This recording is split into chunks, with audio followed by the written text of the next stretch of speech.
Hello दोस्तों, नमस्कार। आज हम लोग बिहार या स्टेट के पेपर पर बात करेंगे और इसके माध्यम से ये जानने की कोशिश करेंगे कि यह स्टेट का पेपर कैसा है और आपको किन किन चीज़ों पर फोकस करने की ज़रूरत है। बाकी ये जो पेपर है ये रियल पेपर है और ये इसका जो एग्ज़ाम था वो 11/9/2023 को हुआ था। 10 AM से लेकर के 12:30 PM तक ये आपका शिफ्ट दूसरा था।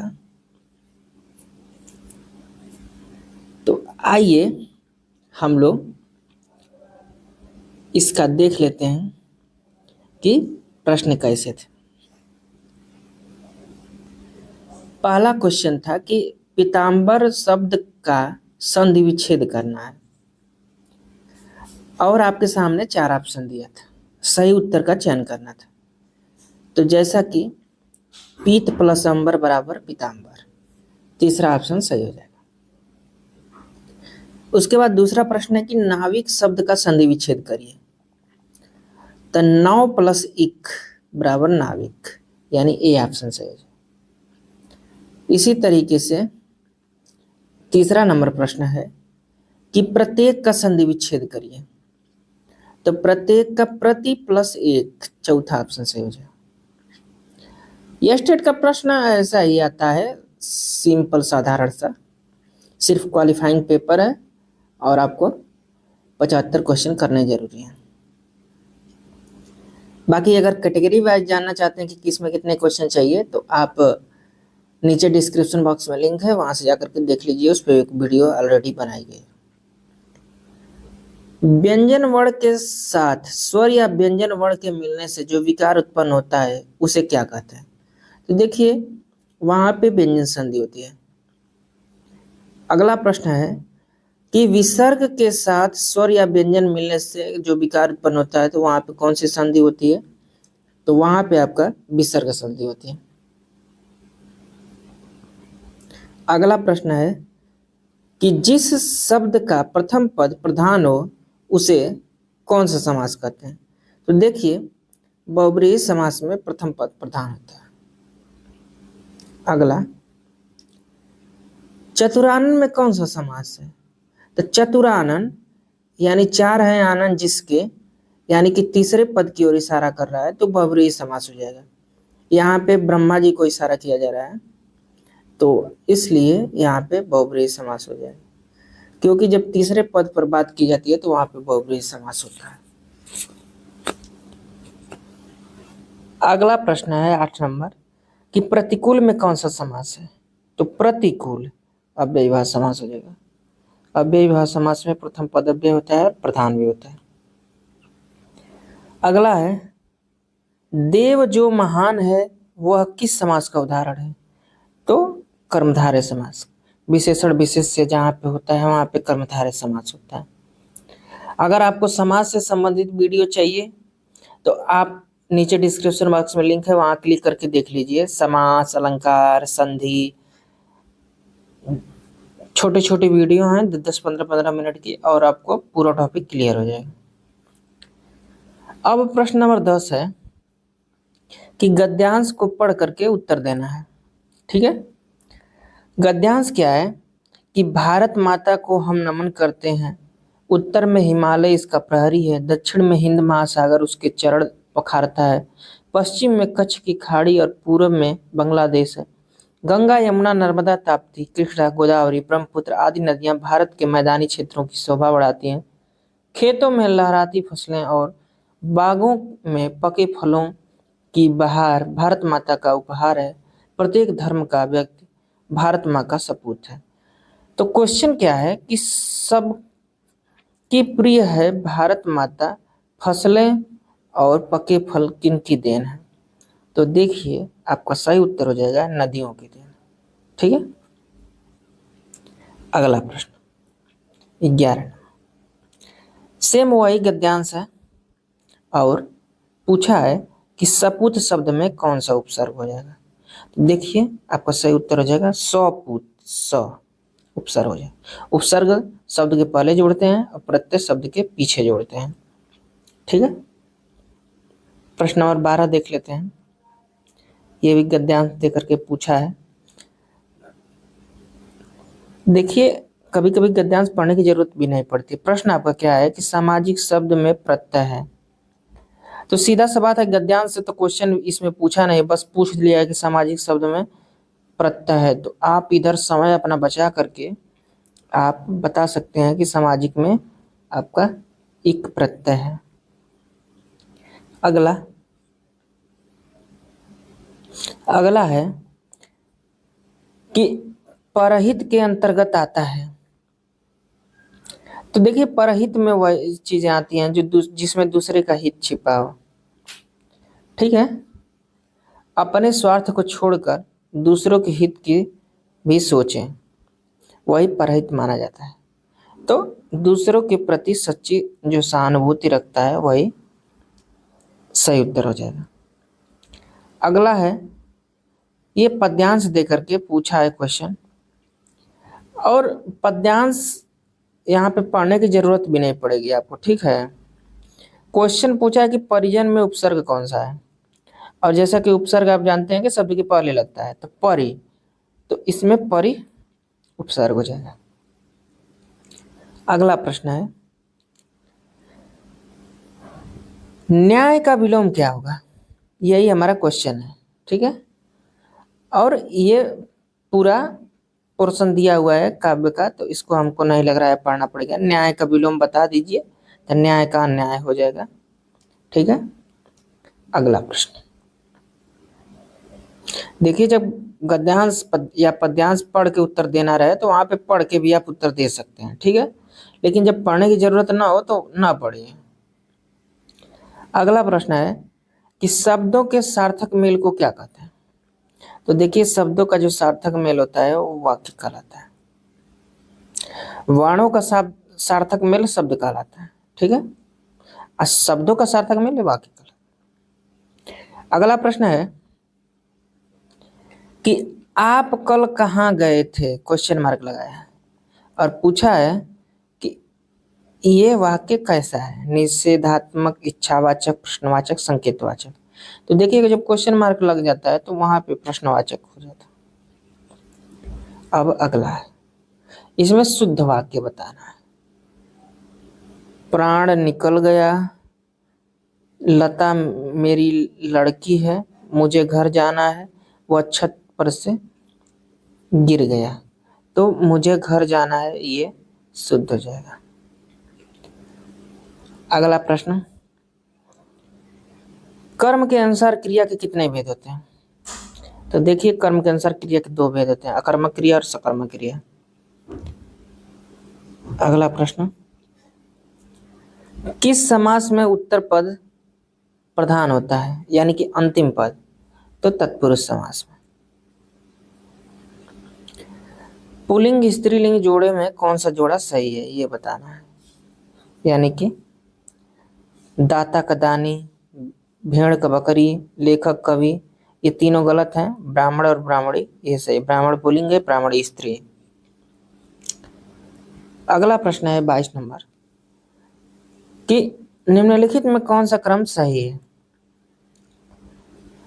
सुंदर, सुंदरतर, सुंदरतम, ये ऑप्शन सही है। अगला प्रश्न, दिन काटना मुहावरे का अर्थ क्या हुआ। तो समय बीतना। दिन कटना है, काटना नहीं, दिन कटना यानी समय बीतना, और दिन काटना का हो जाएगा समय बिताना। बगल में छोरा नगर में ढिढोरा, ये लोकोक्ति है, इसका अर्थ बताना है। तो देखिए, कोई भी वस्तु आपके पास हो और आप उसको न देख करके चारों ओर ढूंढें। अगला है कि घोड़े बेचकर सोना मुहावरे का अर्थ क्या होगा। तो देखिए, घोड़ा बेच के वही आदमी सोच सकता है जो बेफिक्र हो। अब मुहावरा है कि आस्तीन का सांप होना, यानी कि कपटी मित्र। कांटा निकलना मुहावरे का अर्थ, यानी कि बांधा दूर होना। बाधा दूर होती है, यानी कि मान लेते हैं कांटा निकल गया। पहाड़ टूट पड़ना मुहावरे का अर्थ होगा। तो जब भारी विपत्ति आती है तो पहाड़ टूट पड़ता है।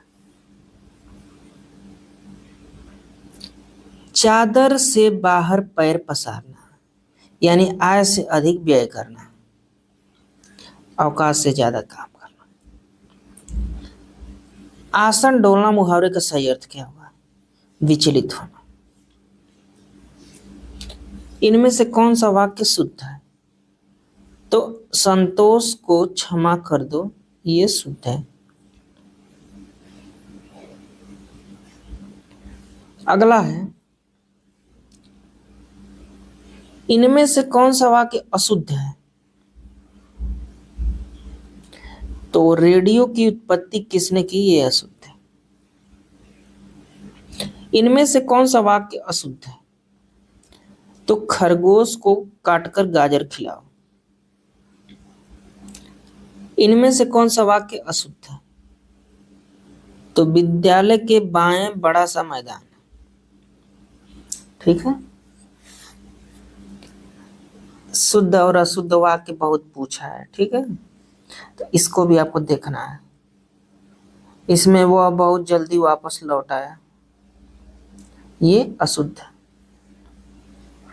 देखिए, बहुत जल्दी वापस लौट आया, ठीक है, ये अशुद्धि में आ गया। अब कौन पदबंध के अंतर्गत शामिल नहीं है? जैसे संज्ञा पदबंध, विशेषण पदबंध, क्रिया पदबंध, लेकिन समास पदबंध नहीं होते। अब दरवाजा खोला जा सकता है, रेखांकित शब्द में कौन सा पदबंध है? तो इसमें क्रिया पदबंध है। खोला जा सकता है, खोलना, जाना, सकना, ये सब क्रिया पदबंध है। राहुल फुटबॉल खेलकर चला गया, कौन सा पदबंध होगा? तो खेलकर चला गया, यहां भी क्रिया पदबंध होगा। खेलना, चलना, गया, जाना, सब क्रिया में आ जाएगा। अगला है कि नाव पानी में डूबती जाती गई, कौन सा पदबंध है? तो यहां भी क्रिया पदबंध।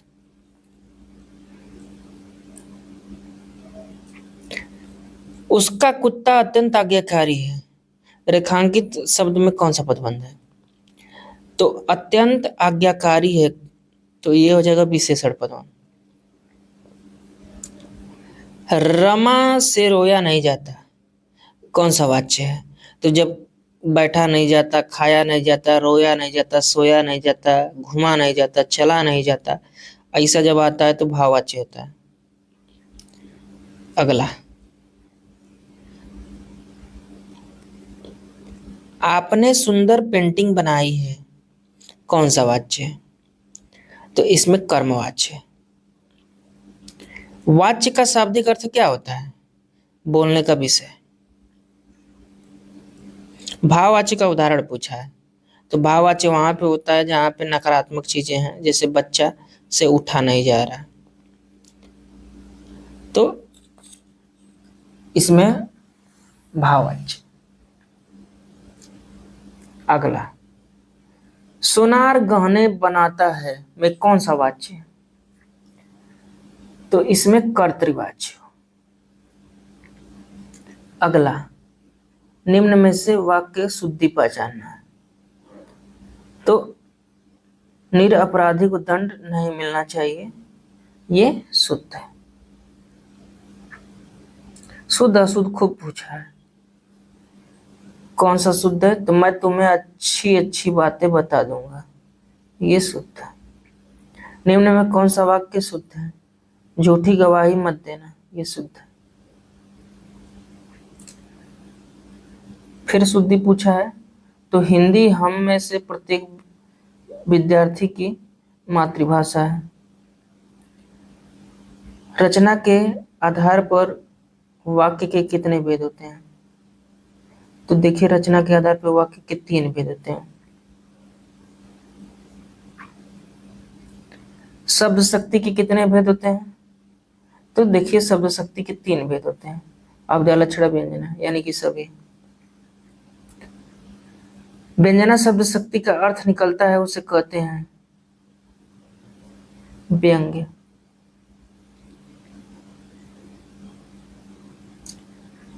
अर्थ बोध कराने के संदर्भ में निम्नलिखित में से कौन सा कथन सत्य है? तो लक्षणा एवं व्यंजना दोनों शक्तियां अविधा पर आश्रित होती हैं। ये डी ऑप्शन से है। काव्य शास्त्र के अनुसार शब्द के अर्थ में कितने प्रकार होते हैं? तो 3 प्रकार। भिखारी को देखकर राधा बोली महाराज आ रहे हैं, इस वाक्य में शब्द शक्ति है, तो यहाँ पे आपको व्यंजना हो जाएगा क्योंकि व्यंग किया जा रहा है एक भिखारी को लेकर। काव्य में जहां शब्द के कारण रमणीयता हो और शब्द परिवर्तन से काव्य सौंदर्य क्षीण हो जाए तो वहां पे कौन सा अलंकार होता है? तो वहां पे शब्दालंकार होता है। शब्दालंकार में अगर जैसे आप शब्दों को इधर उधर कर देंगे ना तो उसकी पूरी रमणीयता खत्म हो जाएगी, लेकिन अर्थालंकार में ऐसा नहीं होता। अगला प्रश्न है, बिन पग चले सुने बिनु काना बिन विधि कर्म करे विधिनाना आनंद रहित सकल रस भोगी बिन वाणी वक्ता बढ़ जोगी। उक्त पंक्तियों में अलंकार बताना। तो जब बिना कारण के कार्य होता है तो वहां पे विभान अलंकार होता है। चारु चंद की चंचल किरणें खेल रही थी जल थल में, तो च बार बार आया तो इसलिए अनुप्रास अलंकार हो जाएगा। ठीक है। अगला है, नहीं पराग नहीं मधुर मधुर नहीं विकास यही काल अली कली ही सौ विद्यो आगे कौन अहवाल। तो ये अन्योक्ति अलंकार हो जाता है यहाँ पे, क्योंकि बिहारी को इसके माध्यम से बिहारी ने अपने राजा को समझाया था, तो वो दूसरे जगह की बात को दूसरे तरीके से टारगेट करके अन्योक्ति में कहे थे, तो यहाँ पे अन्योक्ति अलंकार हो जाता। अगला है कि माँ के सूची उपकारों का जीवन में अंत नहीं है, निस्वार्थ साधना पथ पर माँ जैसा संत नहीं है। इसमें बताना है कि कौन सा अलंकार होगा, तो यहाँ पे प्रतीप अलंकार हो जाएगा। ये उपमा अलंकार का उल्टा होता है। अगला है कि गंध मैंने पिया मदहोश कोई और हुआ। तो जब कार्य और कारण में संगति ना हो तो वहां पे असंगति अलंकार होता है। देखिए, अलंकार से संबंधित अगर आपको वीडियो देखनी हो तो आप हमारे YouTube चैनल पर प्लेलिस्ट में जाकर के अलंकार संबंधी वीडियो देख सकते हैं, उससे आपको बहुत हेल्प मिलेगी। उसमें सभी अलंकारों के बारे में लगभग बात की गई।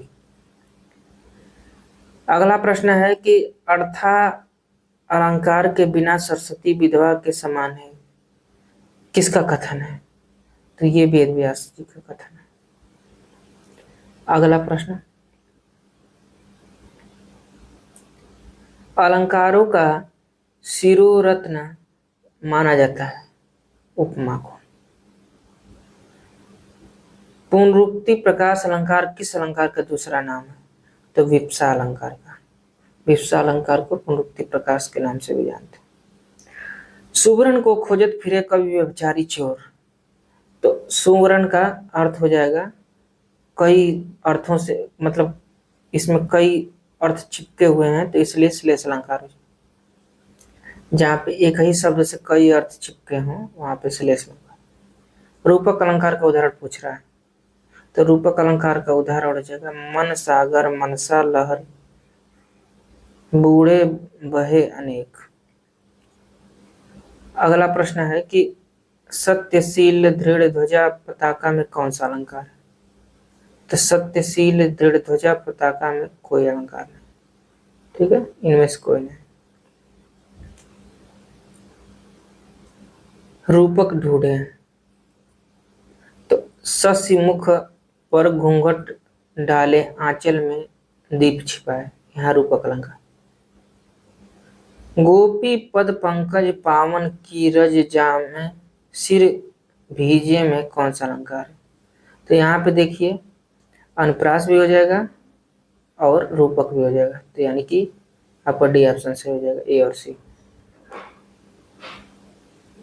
अगला है, प्रेम अतिथि है खड़ा द्वार पर, हृदय कपाट खोल दो तुम। रूपक अलंकार।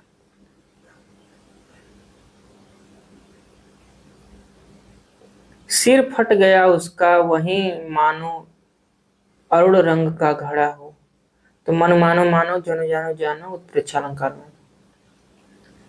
कहती हुई यों उत्तरा के नेत्र जल से भर गए, हिन के मानो, तो इसमें भी मानो आ गया, तो उत्प्रेक्षा अलंकार में।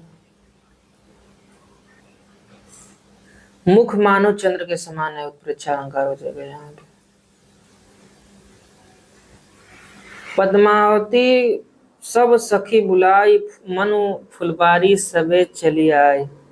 यहाँ भी उत्प्रेक्षा होगा, मनु मानो मानो। मानो विधि तन अच्छ छवि स्वच्छ राखिबे काज, दृग पग पौछन को करें भूषण पान्यदाज। अलंकार पूछा है तो मानो आ गया, तो पढ़ने की जरूरत ही नहीं है, परीक्षा अलंकार हो जाए। अगला प्रश्न, न खुदा ही मिला न विशाल सनम, न इधर के रहे न उधर के। तो यहाँ विरोधाभास है। आई ऐसी अद्भुत बेला, ना रो सका ना भी हंस सका। यहाँ भी विरोधाभास है। अगला है, मैं अंधा भी देख रहा हूँ, रोती हो तुम रोती हो। इसमें भी विरोधाभास है, आना रहे तो कैसे देख सकता है। जल उठो फिर सींचने को, कौन सा अलंकार है, विरोधाभास। अब जल जाएंगे यार तो फिर सींचेंगे कैसे। सुलगती अनुराग की आग जहां, जल से भरपूर तड़ाग वहां। यहाँ भी विरोधाभास है। अलंकार बहुत पूछा है। अब छंद पे आए। छंद के कितने अंग होते हैं? तो देखिए, छंद के 8 अंग होते हैं। उ ए ऐ कौन सा वर्ण है? तो ये सब दीर्घ है। संयुक्त स्वर और उनसे मिले व्यंजनों में कौन सा वर्ण होता है? गुरु। यगण में कितने लघु और गुरु होते हैं? तो एक लघु होता है और 2 गुरु होते हैं, ठीक है। यगण तगण मगण रगड़ झगड़ या माता राज भान सलगा, उस सूत्र सॉल्व करेंगे तो हो जाएगा।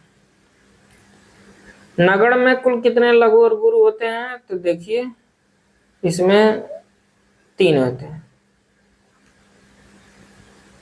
अगला प्रश्न पूछा है कि निम्नलिखित में कौन सा वर्णिक छंद है? उठो जागो भारतवासी, आलस्य त्यागो न बनो पिलासी। तो यहाँ पे इंद वज्रा हो जाएगा। किस वाणिक छंद में प्रत्येक चरण में एक नगड़, 2 भगड़, 1 रगड़, कुल 12 वर्ण होते हैं? तो द्रुत विलंबित में। किस वाणिक छंद में प्रत्येक चरण में 14 वर्ण होते हैं? मंदाक्रांता में। निम्नलिखित में से कौन सा वर्णिक छंद? पल पल जिसमें मैं पंथ को देखती थी, निस दिन जिनके ध्यान में बिताती थी, तो मालिनी।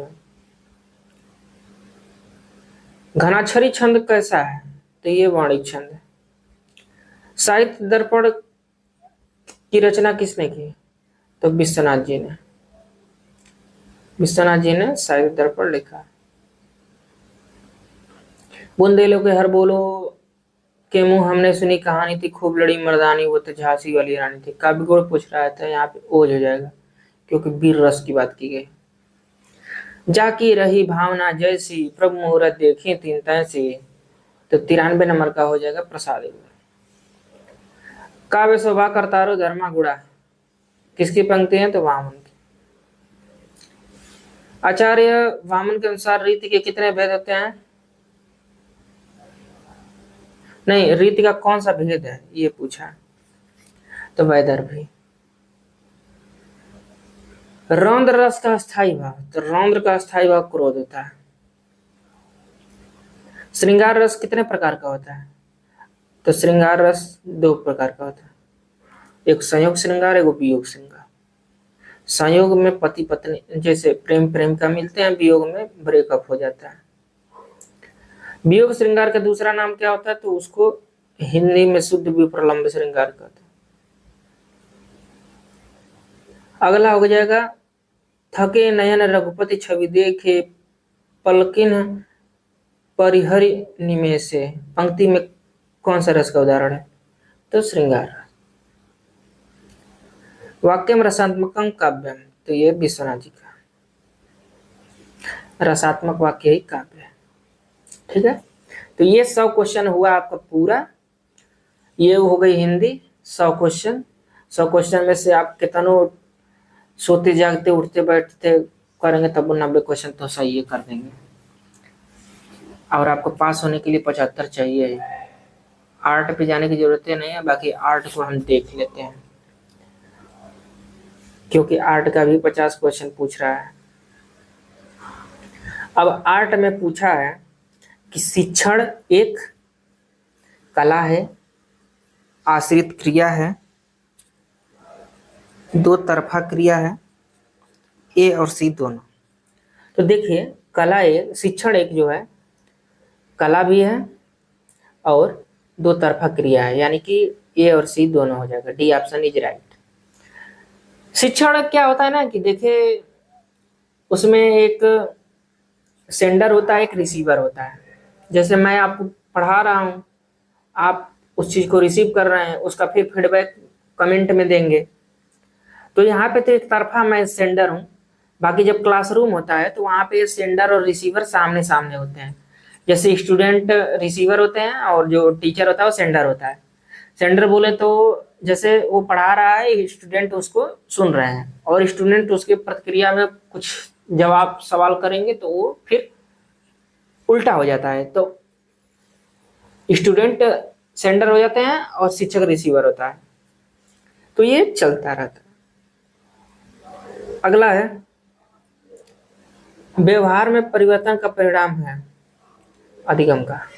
अधिगम लर्निंग को कहते हैं, जो सीखा जाता है उसी को अधिगम कहा जाता है। थोड़ा तो हिंदी कठिन हो जाती है तो आप लोग समझने का प्रयास करें। जो लर्निंग है वही अधिगम है। अगला है इनमें से एक शिक्षण प्रविधि नहीं है।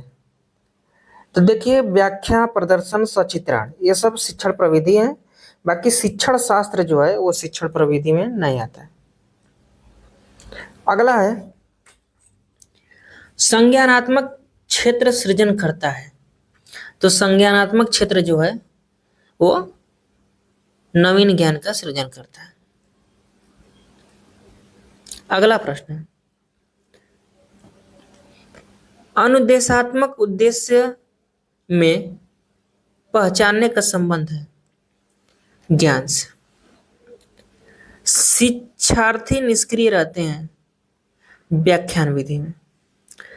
जैसे व्याख्यान विधि ऐसे होती है कि जैसे आपके यूनिवर्सिटी कॉलेज में कोई आया, प्रोफेसर लेक्चर दे रहा है, आप चुपचाप बैठे हुए हैं, मोबाइल चला रहे हैं, इधर उधर बगले झांक रहे हैं, इधर देख रहे हैं, उधर देख रहे हैं, सो रहे हैं, नींद लग रही है, तो वो सब उसमें स्टूडेंट निष्क्रिय हो जाते हैं।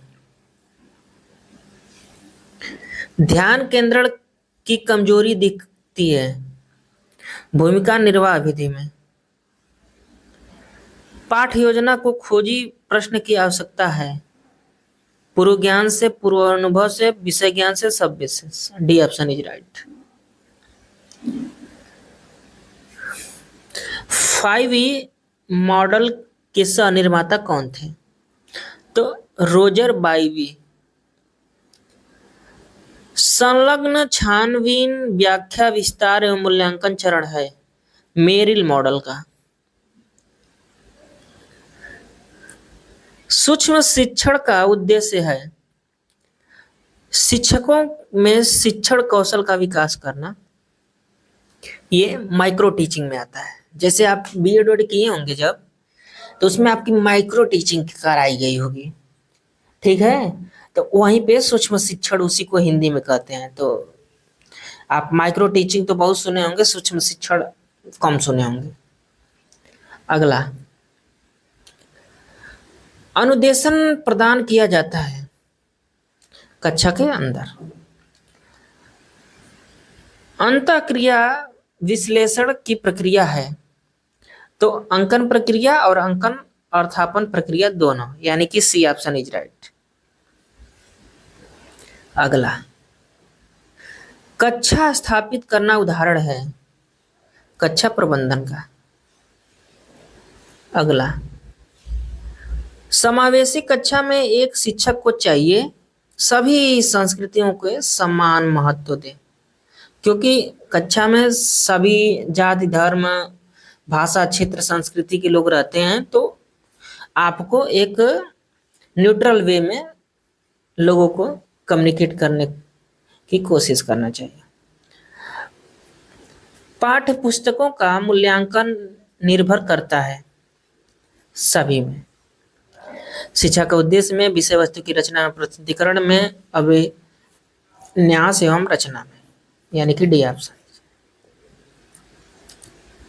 पुस्तकालय का उद्देश्य क्या होता है? देखिए, ज्ञान और सूचना प्रदान करने के लिए पुस्तकालय का उद्देश्य होता है। प्रभावी शिक्षक है जो छात्रों को सीखने के लिए प्रेरित करते हैं, वही प्रभावी शिक्षक होते हैं। एक व्यक्ति पेशे के रूप में शिक्षण का आनंद ले सकता है जब वह छात्रों को से सम्मान पाता है। उत्तम शिक्षक को न्यूनतम ढंग से किस स्तर तक शिक्षण करना चाहिए? अबोध स्तर तक। मूल्यांकन प्रक्रिया क्या है? तो मात्रात्मक और गुणात्मक दोनों, यानी कि सी ऑप्शन इज राइट। शिक्षा में मूल्यांकन के त्रिकोण का भाग है अधिगम अनुभव। मूल्यांकन भूमिका अदा करता है शिक्षण में, पाठचर्या में, परीक्षण में, यानी कि सभी में। पाठचर्या का सिद्धांत आधारित है विषय वस्तु गतिविधि छात्र सभी में। शिक्षा बिना बोझ किसके द्वारा दिया गया है? ये स्टेटमेंट बताइए। तो प्रोफेसर यशपाल के द्वारा। बच्चों का समापीकरण शुरू होता है परिवार से।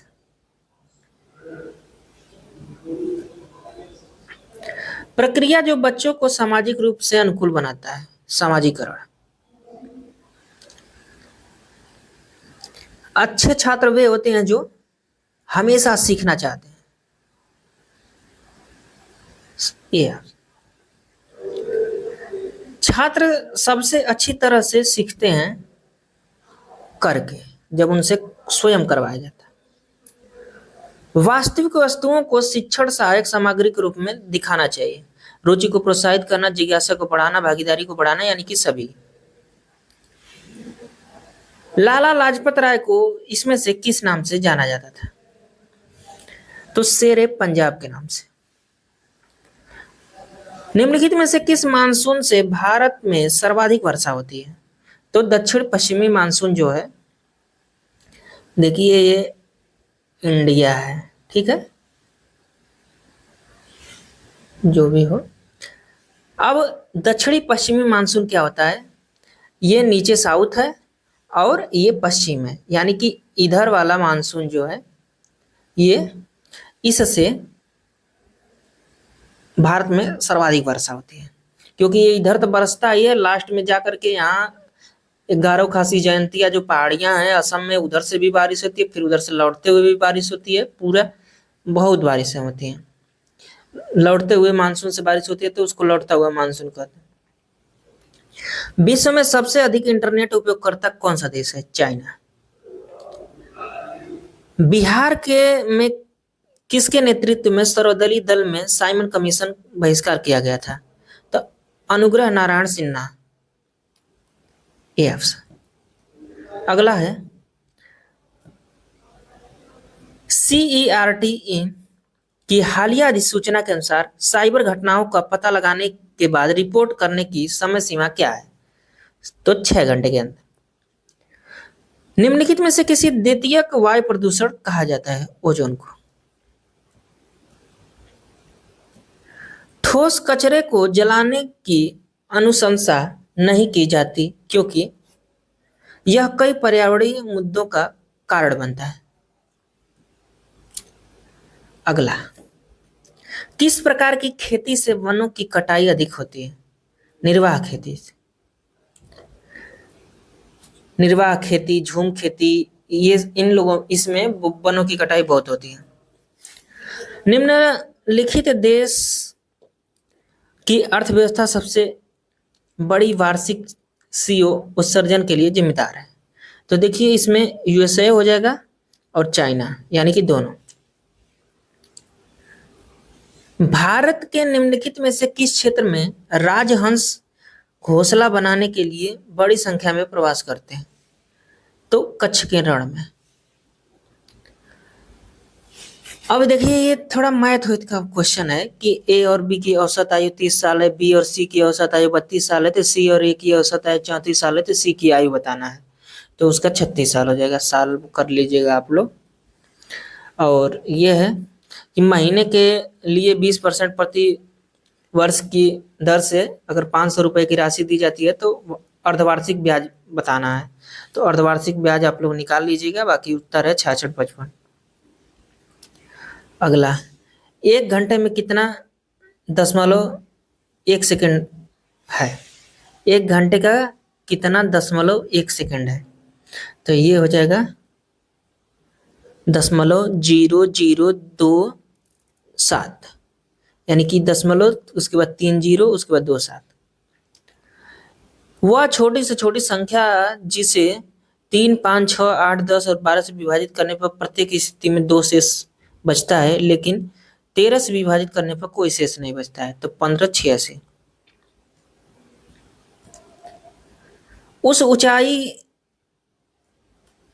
जब ऊंचाई एक पेड़ की लंबाई उसकी छाया की लंबाई के बराबर होती है, सूर्य का उन्नयन कोण क्या होगा? 45।